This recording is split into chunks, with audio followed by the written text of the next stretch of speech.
Hi there, I'm Sue Stockdale and welcome to the Access to Inspiration podcast. Our aim is to provide you with inspiration through conversation. You won't find celebrities on this podcast, but you will find amazing people, including adventurers, aspiring leaders and an astronaut.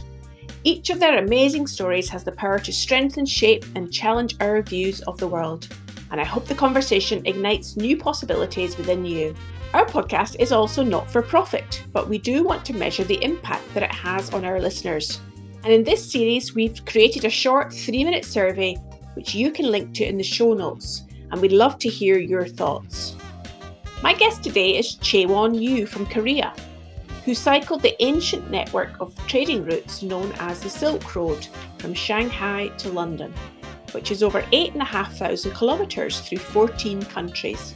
Despite her cycling companion dropping out along the way, getting her bicycle stolen, and only confirming the major sponsor on the day before she left, Chaewon determinedly carried on and successfully completed the adventure in 36 weeks, coming back with a new outlook on what's important in life.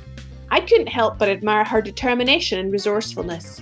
And the one insight that stood out for me was when she said, "You don't need to have money to have a good life," and that the kindness of strangers gave her a different sense of what's important about having experiences over material possessions. I hope you enjoy it. Welcome to the podcast, Chaewon. Thank you so much for inviting me, Sue. Well, I love speaking to adventurers, being an adventurer myself, so I'm sure there's going to be lots to learn from you. Now, I understand you cycled from Shanghai to London, and it took you over 7 months to travel 8,500 kilometres through 14 countries. Wow, that must have been amazing. Tell me more about that. People ask me the first question, why did I want to do that? I was working as a journalist in China, Israel, and US, also South Korea, where I'm from.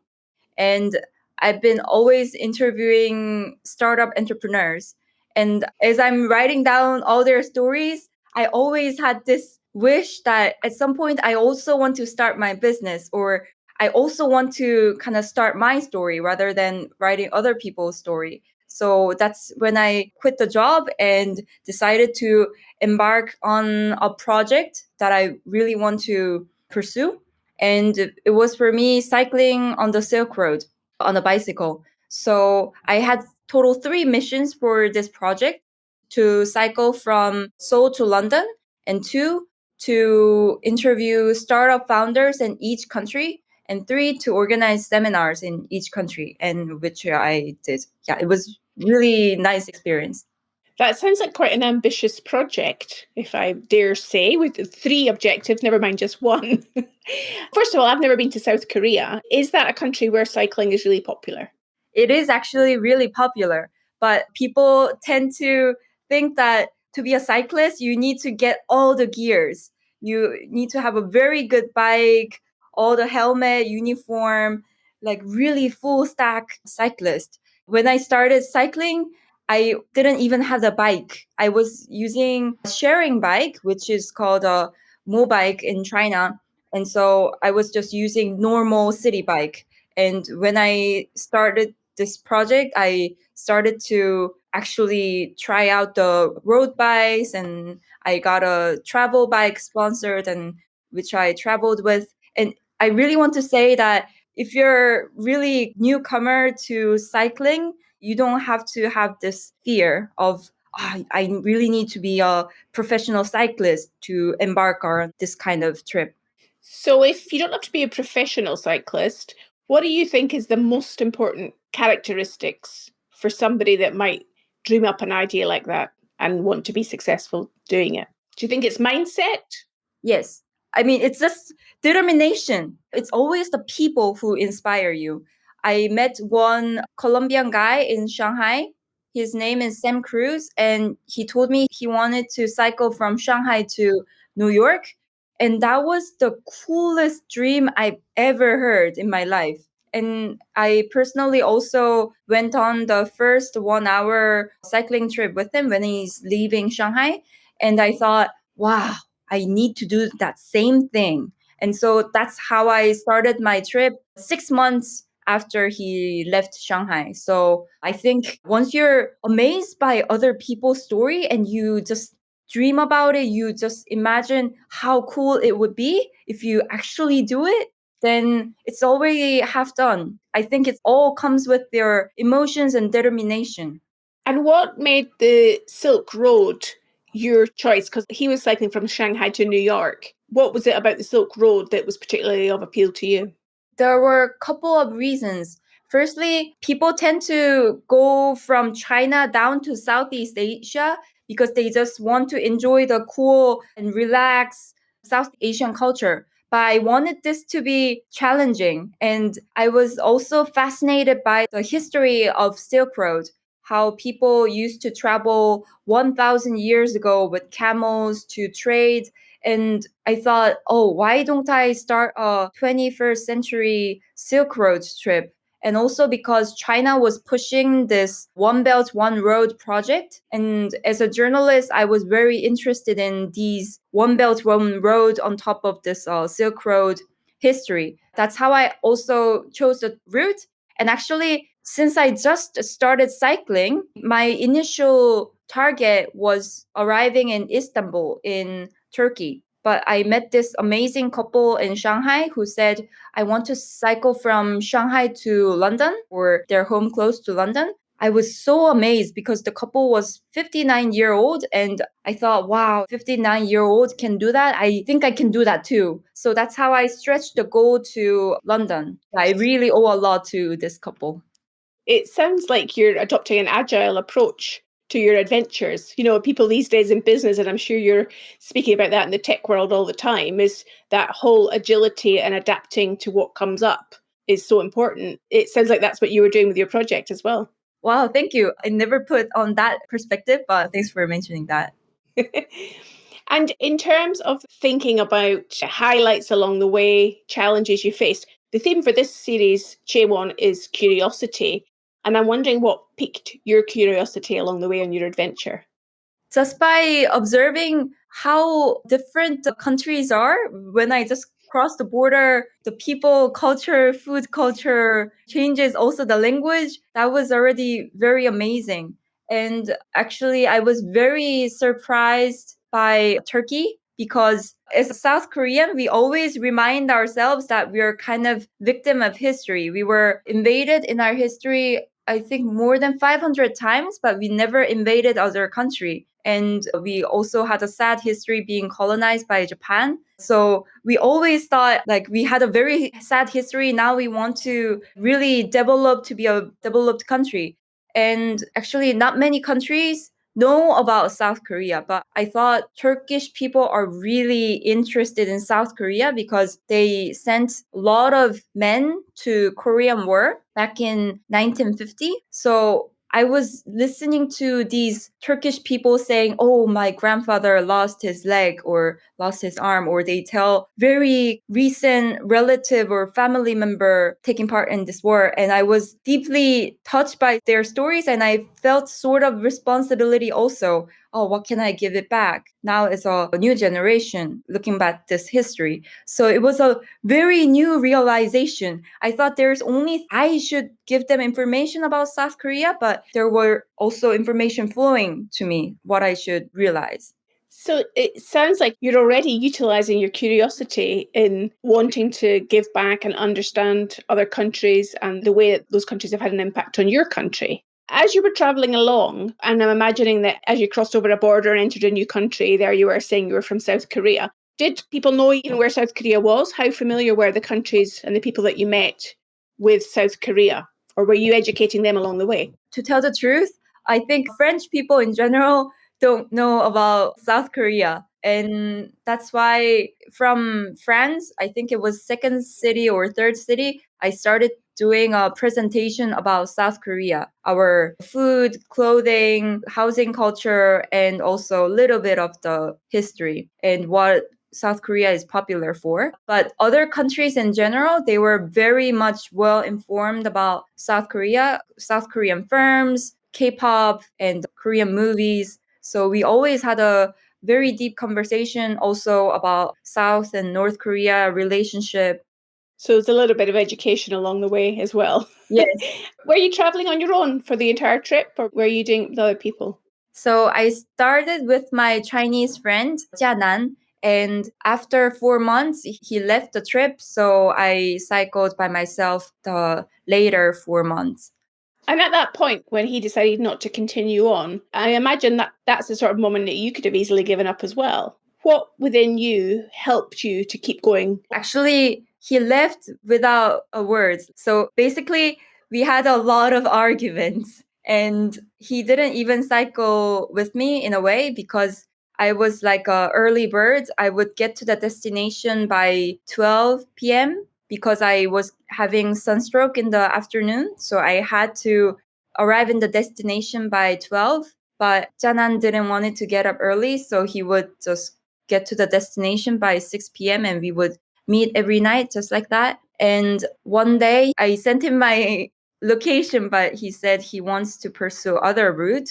And he said, don't wait for me. And then he blocked all my contacts. So it was all of a sudden, it was a very big surprise that he left the trip. And it took me 2 weeks to realize that he really left. He actually left the trip.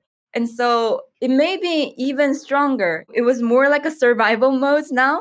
And people were now much more taking care of me, knowing that I'm the only woman doing this trip. And for other people, for example, I had 14 sponsors for the trip.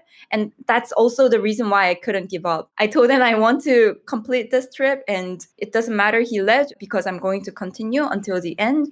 And it always kept me going. I always had a very strong sense of responsibility about this. You're reminding me of an earlier guest we had on the podcast who'd hiked on the Appalachian Trail in America. And when she said that one of the bits of research was the thing that distinguished people that were successful doing that hike versus those that weren't was the amount of people they told. And that I think there is something about giving out that sense of support, and when people are relying on you and you've made a commitment, it really does increase your desire to finish it, doesn't it? That's true. That's true. And I was actually very touched because I had sent my travel plan to many of my friends in Shanghai, like 20 friends or more. And they all, of course, refused. I told them, I can support you financially for equipment. I can support you everything. Would you like to go with me? Because I found all the sponsors. But still, they didn't want to go. And later, when I actually made it to London, they wrote me private messages. They said, I thought you would never make it. Then I was really surprised. Of course, I didn't know I would make it, but I just like go for it. And so that was also very touching. Well, it just goes to show what determination can do when you put your mind to something. True. What countries did you enjoy the most cycling through? I enjoyed 4 countries. So first, France, Turkey, Greece, and Georgia. Always it's the food wise and the people wise and the nature. How were you, or who were you staying with? How were you camping each night along the way? Because I imagine you have to either know a lot of people or have a lot of money to be able to pay for your accommodation. How did it work? Basically, I feel a little bit shy to say I only camped one day because one thing about Jianan was that he hated the idea of camping. And he always told me that we need to have a very good rest over the night so that we could fully cycle tomorrow. So that's why we stayed in mostly hotels in China and Kazakhstan. And then from Azerbaijan, I used websites like Couchsurfing or Warm Showers to find hosts. And also, there are some moments that there is no hotel in the region, like Kazakhstan, but still there's snakes on the road, so you cannot really tent there. Then I would actually knock the door and show in a Google Translate, I can give you this sum of money. Would you let me stay in your house overnight? And yeah, locals would invite us. The conversation continues in a few seconds after this. If you are a busy person and probably always feeling behind, then you may be wondering how you can get more done in less time. One solution is working with a virtual assistant. They can help with social media, graphic design, customer service, copywriting, digital marketing, and many more tasks. iWorker is a social enterprise that connects you to talented remote workers from countries in crisis. Most of their team come from Venezuela, a country facing dire economic circumstances. By hiring from iWorker, like we do, you'll get back some time for yourself and help to change a life. Find out more by listening to episode 20, where I spoke to co-founder John Miles, or you can look at their website, iworker.co, to find out more. Now back to the podcast. I think you're sounding very entrepreneurial already with the way you found the accommodation. And one of the things you touched on there, Chaewon, was about having the money to do it, having the sponsorship behind you. And certainly on all the expeditions I've done over the years, sometimes getting the sponsors and the preparation is sometimes even more difficult than the adventure itself. How did you find that process of fundraising and preparation? Basically, about fundraising, I had plan A to E to have my expectations.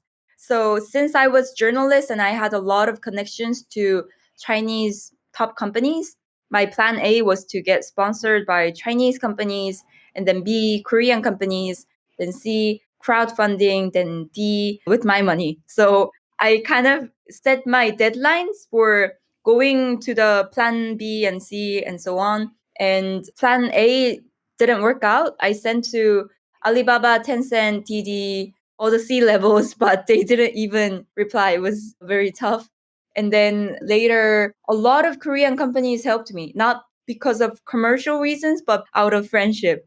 So I got, I think, 7 or 8 Korean sponsors. Then there were a lot of also new companies that I previously had no contact with. People would just refer to other companies and they would also sponsor me products or money. So it really was a word of mouth because it took me 2 months. I had like 0 sponsors, but once I had 2 or 3, then other came with a word of mouth. And I think it's also very important that you set a deadline. Otherwise, you're gonna wait until you lose the best time to cycle. For me, putting the deadline is putting your farewell party, because if you do a farewell party, you must depart. And it's really magic because just one day before the farewell party, I found the main sponsor, which was a blockchain company in Shanghai. And so I think the magic happens once you're like, oh, I must do it. This must happen. This helps. Oh, absolutely. And it sounds like that determination really helped as well to make that happen. So just turning the attention to the second aim that you had was around doing the interviews with tech people along the way, startup entrepreneurs. Tell me about what did you learn from those conversations? Firstly, overall, I was very surprised that previous Soviet countries, the very successful startup founders are Russian. They see how successful one business was in Russia, and then they go to these previous Soviet countries like, for example, Kazakhstan, Georgia, or Macedonia, and so on. And then they start their business and become successful. It was not my intention, but somehow as I interviewed the startup founders in their country, I was surprised that they were actually Russian. And overall, actually, I interviewed 10 companies. Out of all the companies, my most interesting company to interview was a French company called Back Market. So they're refurbishing old devices and sell it in the secondhand market. And they're very successful even during the COVID. And were there any other common themes that came through apart from the majority of people being of Russian descent? What do you notice about the tech market and entrepreneurs in these different countries and with your knowledge of what's happening in Korea and China? I realized that, first of all, even the country names that you're not familiar with, every country has a startup ecosystem. And I think the startup ecosystem starts with very basic services. And I think one of it is a food delivery. So it was not my intention, but as I interviewed these companies, many of them had somehow a relationship with food delivery or e-commerce. So those were kind of findings. To grow as a big company, you start with the very basic needs with people. And other than that, I think if they're fully grown, they start to develop subdivisions, like how Alibaba grew up in China.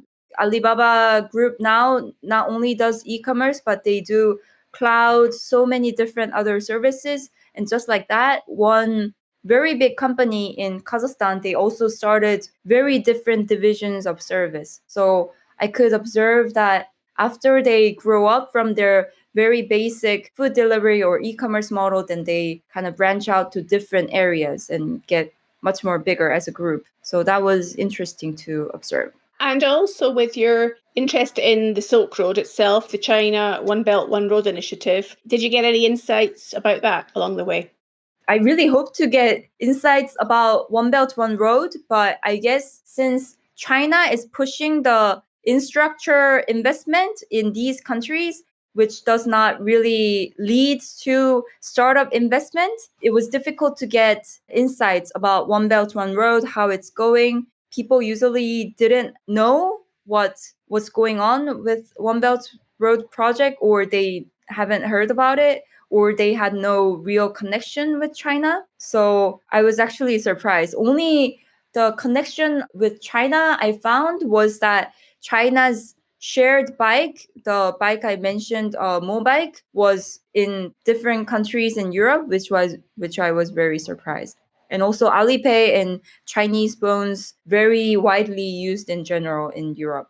So now it sounds like you've got an even more global perspective of tech startup ecosystems in different countries. You've got firsthand experience of these different countries. What are you now doing?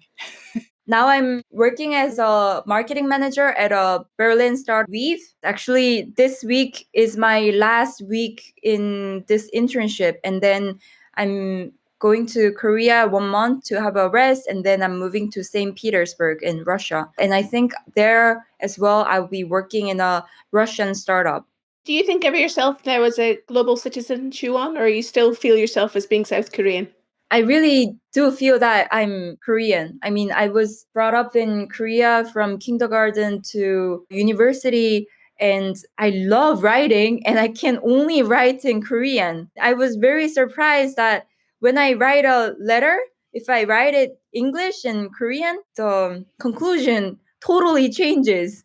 It's like I get much more deeper thoughts when I write in my language. And also, when a big trouble comes to me, then I first sit down and write. For example, when Janan left me, or there were actually a couple of difficulties, like when my phone totally broke down and I had to cycle without phone for 7 days, or my bike was stolen in Milan, those times, then I would first write down, oh, what am I going to do? And then it's like a conversation with me. Well, I must say that even although we're speaking in English and I would never be able to speak to you in Korean, you're giving us pretty deep answers. So I really appreciate you communicating with us today in such an effective fashion. Thank you. But I really love speaking in English. It's so direct, which I love. How are you going to cope when you get to St. Petersburg then? I'll be learning Russian. Actually, learning a new language is my biggest passion, and I speak 5 languages at the moment, and I'm happy to learn even more. Wow. So with that success, having cycled all the way to London and taken over 7 months to do that, I'm imagining your ambitions, your goals might become even bigger now because you've accomplished such a success. What do you have as your near-term goals and ambitions? Actually, I think my life got simpler as I moved to Europe, because I think I really had the best career in China, because I was almost only Korean journalist working in Chinese media company in English. That made my position really special, and all the people somehow knew me. All the big corporates from Korea contact me because they think I'm an insider, and I wrote a book about China, which became a bestseller in Korea. So I still do a lot of public speaking about how to start business in China.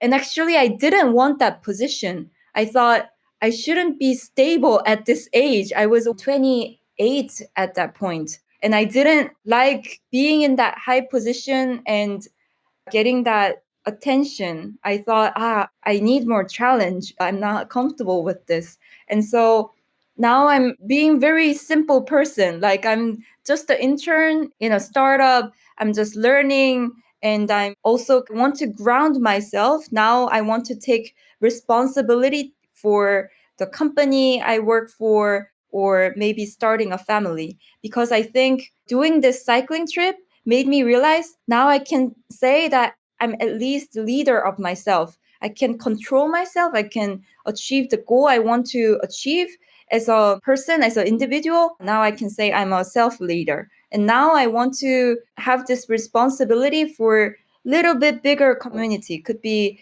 as small as a family, could be for a company I work for or for my country. Actually, I started bike ride demonstration in Berlin for Korea reunification. And actually, that's new thing that I started in Berlin. You're just so entrepreneurial, Chaewon, and I just love the way you describe how you are a self-leader. Because these days it's so important for any of us, I think, to have that sense of self-leadership. If we can lead ourselves well, we can lead other people well, I always think. Yes, I think so. What would be your top tips or advice for any of the listeners that might want to do a challenge themselves and perhaps try something that they never imagined was possible? I'm just a very simple person. If there is an opportunity to let me travel to a new country, live there, work there, then I don't even look at the salary. And actually, that's how I came to China, even when I didn't speak the language. I met a Chinese CEO in Korea, and he said he's a CEO of a little media company in China. And after having that conversation, I just joined his company. I mean, for me, nothing matters. If I could live in China and see this country with my own eyes, I didn't really care. It's not having so difficult thought and just know what you want. I don't really care about money or being stable or anything because actually, if you choose the right platforms or if you know how to make friends, that you have this gut to just knock the door and ask them to let you stay overnight, then actually you don't need money to have a good life. I feel like I don't need to have a good house because I have so many friends who live in a very luxurious house and I'm invited there. So now I'm having this mindset of minimalism and it's experience that actually makes me have this sense of fullness. And this nobody can deprive. I realized when someone stole my bike or my friend went away or something that happened, I realized the outer conditions cannot impact me because I think the most valuable thing I have is all my experience and whatever I have with myself that nobody can take away from me. So just know yourself, just be simple. Maybe you don't need all those things that you say, oh, I should live with my family or friends, or I need to earn money and be stable. Well, just take time to consider what you really want. Well, I think you said it very eloquently there, Chewon, in terms of perhaps reflecting on the important things in life. It's been absolutely fantastic to speak to you. And if our listener wants to find out more about you and your adventures and the things that you do, how might they do that on social media? I think my website is the shortest way. It's called Seekroad. It's SEEKROAD.co. It's not .com, but .co. And there you'll find many other social medias, but basically my email or my Instagram bar is Eva U, EVAYOO, and then ARE. So it's like Eva UR. Fantastic. It's been, again, brilliant to speak to you today. I wish you all the best in your next adventure in St. Petersburg and good luck with any future adventures. Sue, it's been a pleasure and thank you for throwing these questions. I very much enjoyed it. Thank you for giving me this opportunity to talk to bigger audience. I very much enjoyed this conversation. Thank you. Thank you, Chewon. Wow, what an adventure Chewon shared with us. I can't imagine suddenly realizing that you're on your own midway through an adventure and that she just continued on despite this setback. I wonder what it caused you to reflect on as you listened. Remember, you'll find transcriptions of this and all the other episodes on the website accesstoinspiration.org. And you can go to the bottom of the homepage and sign up for the newsletter to keep up to date on everything that's happening with us. You'll also find us on social media, LinkedIn, Instagram, Facebook, and Twitter. And remember, before you go, take a minute to complete our impact survey or leave us a voice note about the effect that this podcast has had on you. Details will be in the show notes. Our final episode in this series on curiosity next time is another conversation with an adventurer, Mick Dawson. This time we'll turn our attention from cycling to rowing and hear how Mick and his teammate became the first, and to date the only crew, to have successfully rowed over 7,000 miles across the North Pacific Ocean from Japan to the Golden Gate Bridge in San Francisco. I hope you can join me then.